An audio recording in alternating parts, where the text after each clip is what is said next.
Hansel and Gretel, based on the story by the Brothers Grimm.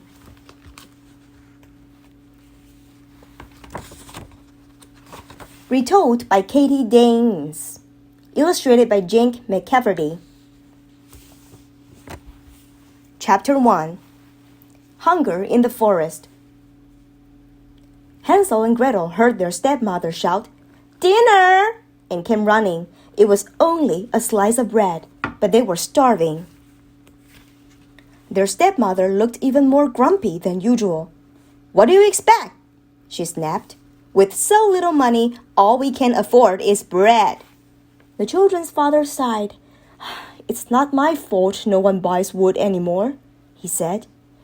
"What with electric fires and plastic furniture." Hansel and Gretel finished the last crumbs on their plates and went to their room. "Poor Dad," yawned Hansel. "Always in trouble." He blew out the candle and they tried to sleep. Suddenly, "What's that noise?" asked Gretel in a panic. "Sorry," said Hansel. "It's my tummy. I was thinking of melted chocolate and toasted marshmallows." "Oh, don't!" Gretel begged. "I'm so hungry I can't sleep." As they listened to their tummies rumble, they heard more nagging downstairs. "The problem is," their stepmother was saying, "there's just not enough food for the four of us. The children will have to go." "What?" cried the poor woodcutter. "Do you have a better idea?" she sneered. The woodcutter fell silent. "Tomorrow, we'll take Hansel and Gretel deep into the forest," his wife continued, "and leave them there." "But," began the woodcutter, sounding very sad. "But what?" "You never know. Someone may find them and take them home." Chapter 2. Pebblepath. That night, Gretel had nightmares about monsters in the woods. "I'm scared," she said from under the covers. "What are we going to do?" "Don't worry," said Hansel, who was lying wide awake. "I have an idea." Quietly, he tiptoed outside. White pebbles gleamed in the moonlight. He collected as many as he could and stuffed them into his pockets.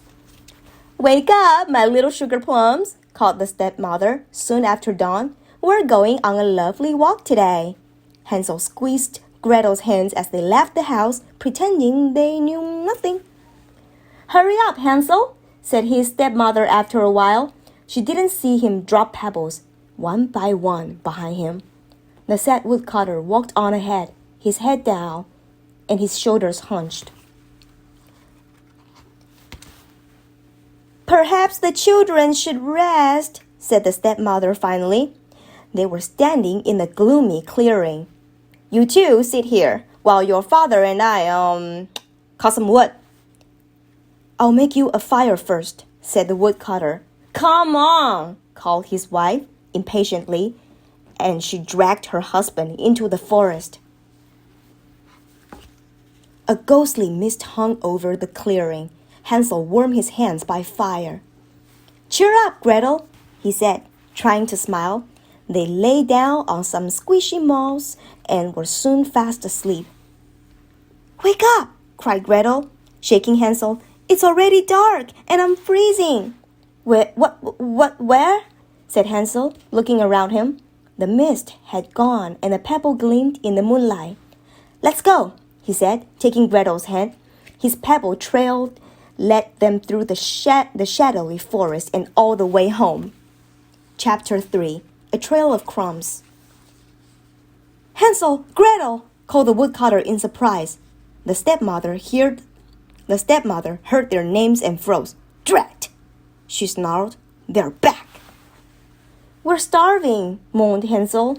"Well, I didn't save you any lunch or dinner," said his stepmother. "What about breakfast?" Gretel asked.